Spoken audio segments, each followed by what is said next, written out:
welcome back to my podcast, which is Fiber, Floss, and Fiction. Today's podcast, which is on September 10th, 2023, is going to be about crafty things. So I will have a separate episode filmed with reading stuff. Today we're just going to talk about crafts. So welcome. If you're a new viewer, glad to have you here, and if you're a returning viewer, glad to see you back.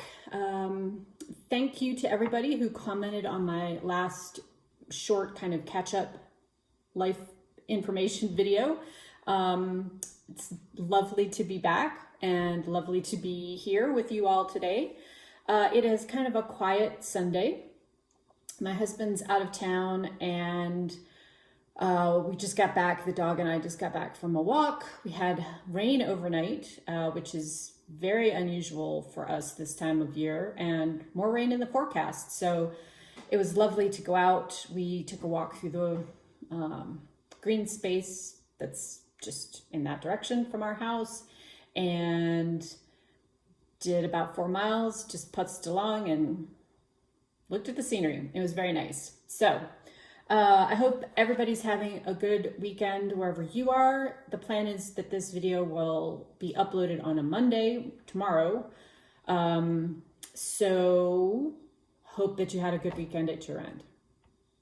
All right, let's kind of just jump in. There's obviously going to be things that you all haven't seen in a while, as well as some new things that I'm working on. Yeah, lots of stuff to talk about. Just a note that in the last several months since I've been podcasting free, I have been working on several different crochet blankets. I did not bring those to show you all today. They're just in various stages of production. When I have some progress, when I'm putting blocks together or something like that, I will show you those. But those are happening kind of in the background, and we'll get to those. I'm going to start off with some stitching, and then I'm going to move on to talk about my knitting that's going on. So yeah, hopefully that will be kind of a nice overview of the projects that I'm working on, and hopefully you all will enjoy all that. So let's talk stitching first. I have two things that I'm actively working on right now. If you are rejoining me from a while ago, you may remember that I have a lot of full coverage projects on the go. Maybe not a lot by some people's standards, but more than a few. But I have been focusing on one project this year, and that is a Heaven and Earth chart with artwork by Laura Pringle called Winter's Encounter. And it is the mini version of this artwork. So everything you see here is the full piece. I'm working this on 25 count, 1/1 full crosses. And I am about at the 70% finished mark. I had completed everything over to just about there, I think. So all that's done. The white spots that you see in here are actually stitched. Some of the white spots that you see over here are not, even though they kind of look like it, but they will be stitched in white or very pale grays. What I started doing when I hit this point is I've been working on this to do color completion. So I have finished 310 in August, all the black stitches, and I think that's about a third of the colors in this one. This doesn't have a ton of colors. I think there's only 82 colors in this. But anyway, here is what this looks like right now. I'm using this for, if you are not aware, I'm one of the admins for the Facebook Full Coverage Fanatics group. And we have a challenge that's going on right now. It's been the whole year, called By the Numbers. So I've been putting at least 2,000 stitches a month into this one for that. And just chugging along on it. Still haven't gotten bored with it, so I guess that's a good sign. I don't think I'm going to get this finished this year, but certainly I'm in the downhill slope for this one and absolutely love it. The detail in the horse's face is beautiful. So that's what I'm working on kind of as a focus piece right now.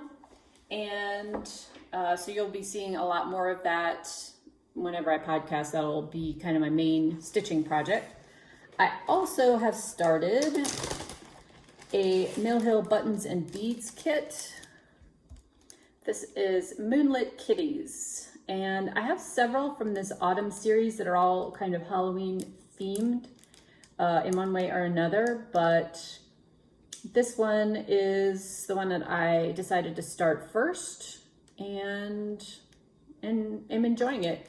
Not a ton of progress on this one, but you can see I have started the cats, of which a lot of their bodies are beads. So that's what all the empty spaces there are. And then the moon, and then this is the beginning of one of the trees.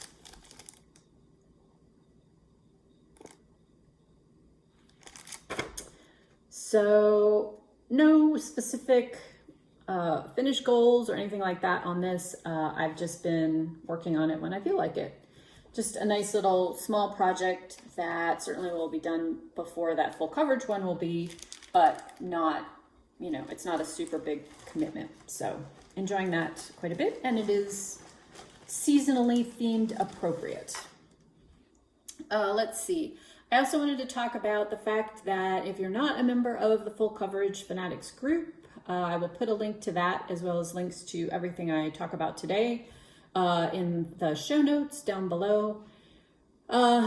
This is, I don't know, we've run yearly challenges basically since the group started.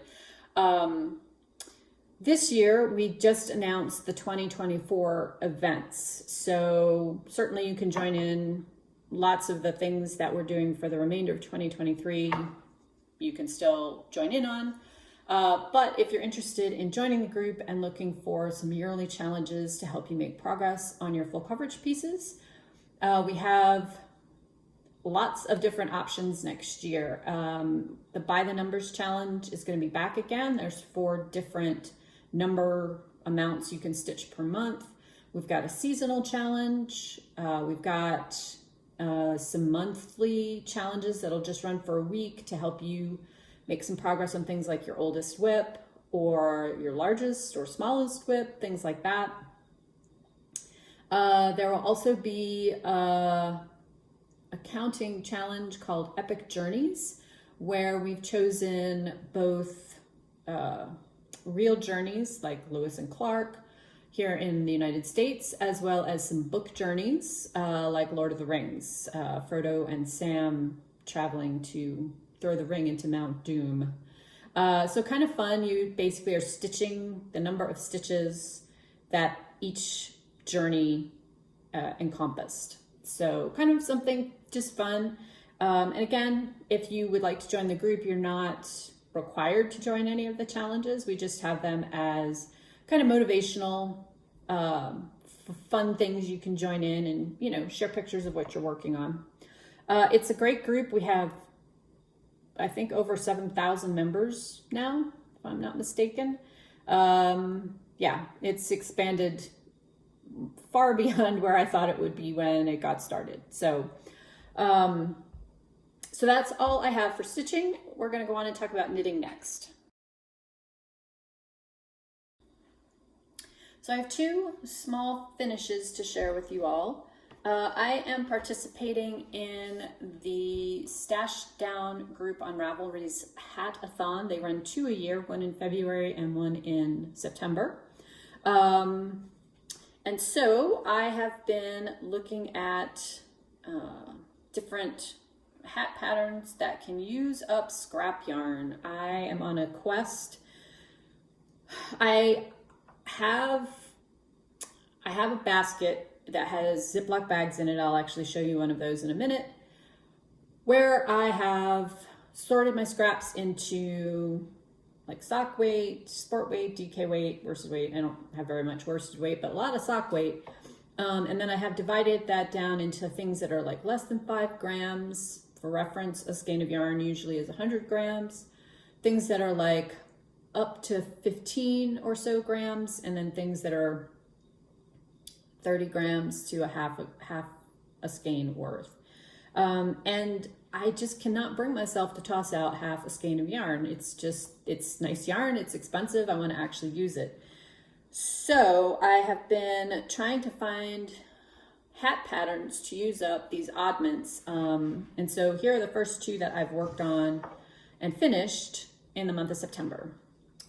This first hat is the Asti Spumante hat, designed by Thea Coleman. And again, links to everything below, patterns and yarns and things like that. I used 1 skein of Dream in Color Classy, which is their worsted weight. And then the contrast color in here is an oddment left over from Spincycle Yarns Dream State, which is their worsted weight. And this is a super fun little pattern. I knit the smaller of the adult sizes, but it's got kids and adult sizes in it. It has a textured cable pattern on it. And then tucked in kind of here in the arch of each of the cables is some very easy color work.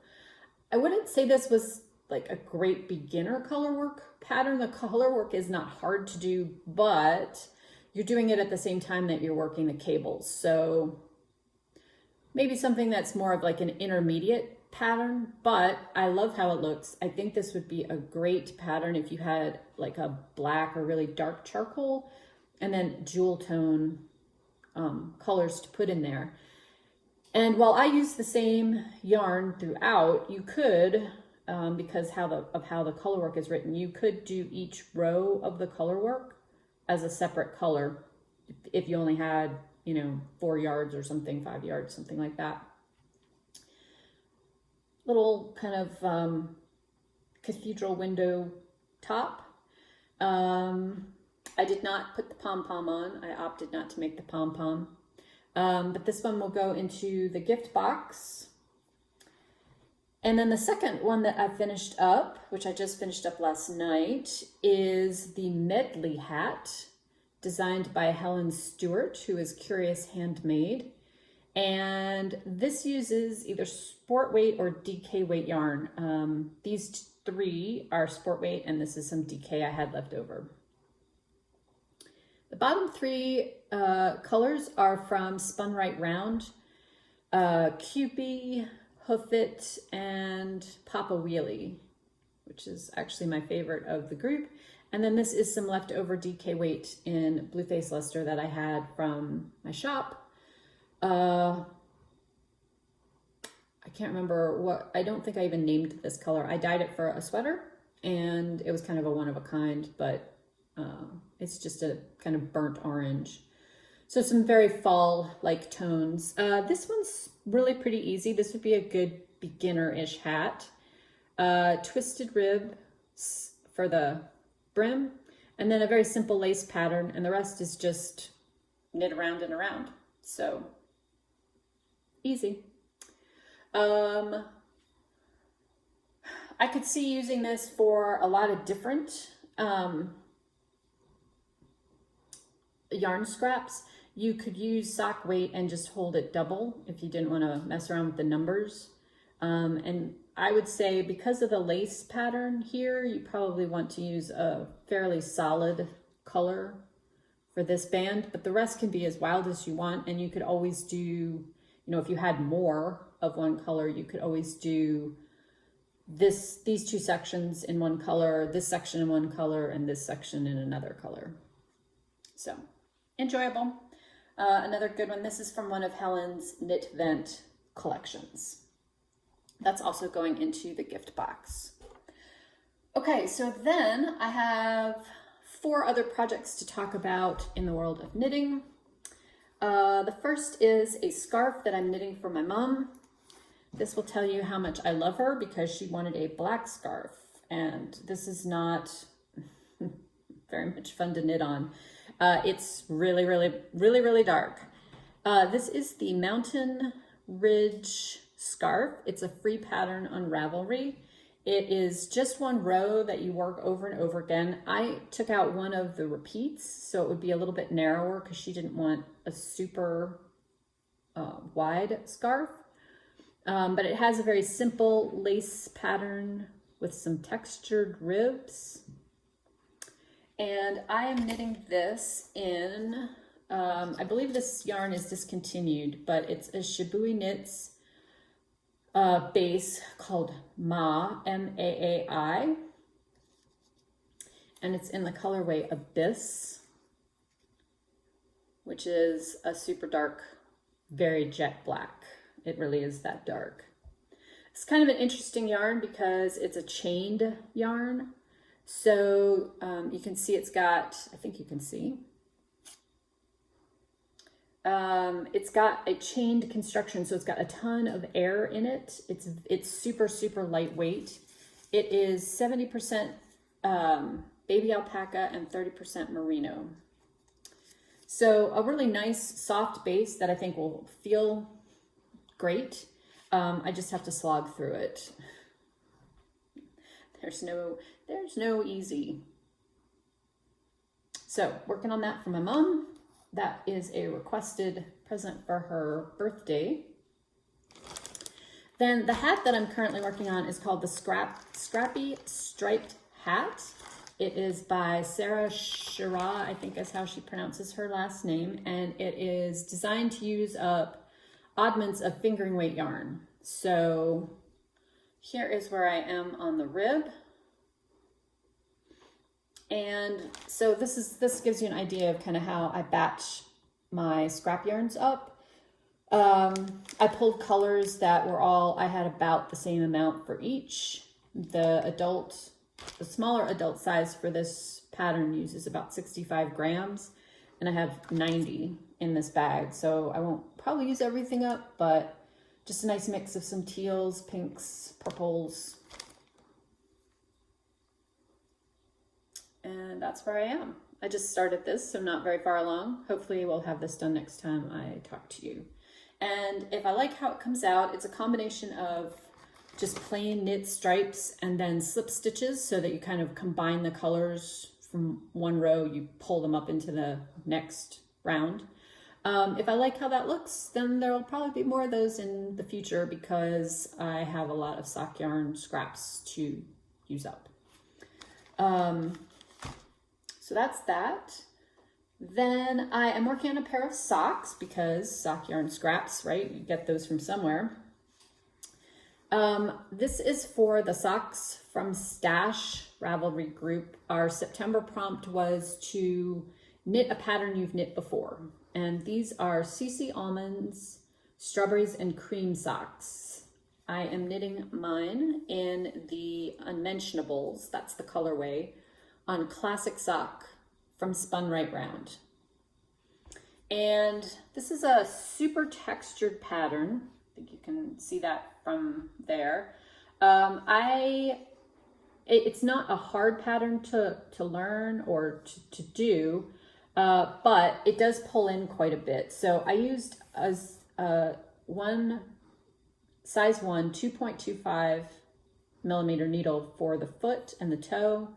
And I bumped up the top of the foot, and then when I went to the leg on size 1.5, so 2.5 millimeter needles.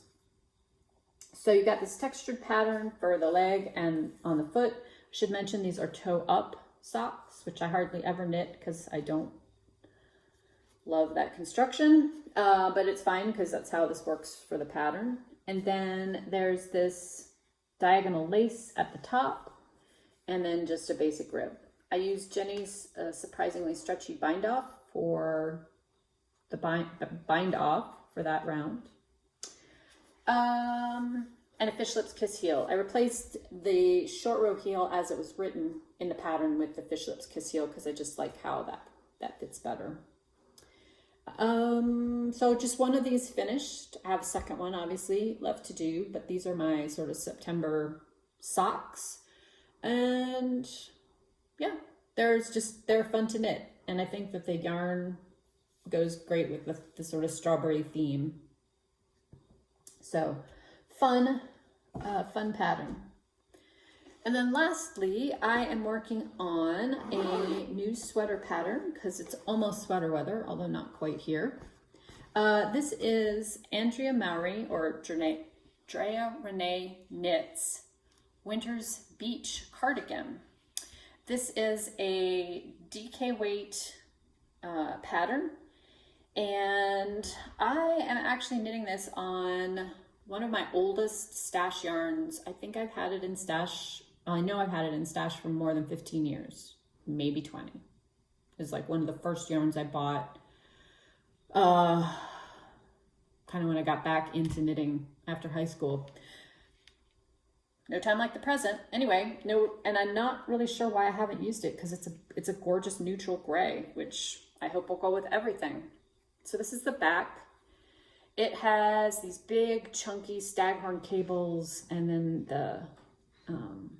these little XO cables, and moss stitch here at the center back. It's an open front cardigan, so it doesn't have any buttons or need for buttonholes. It just is open in the front, but it does have pockets. And it's got these afterthought pockets that you put yarn on, scrap yarn in, and then you continue working the rest of the pattern. I'm probably going to film a little tutorial on how this works once I get to the point that I'm going to actually put the pockets in, because right now that's just the placement for where they're going to go. They go across the front cables, but the pattern has you put in all these sort of lifeline scrap yarn things and then continue working up to the underarms and finish the body before you come back and put the pockets in with the ribbing and everything else. So, sorry, the cat is attacking things in the corner.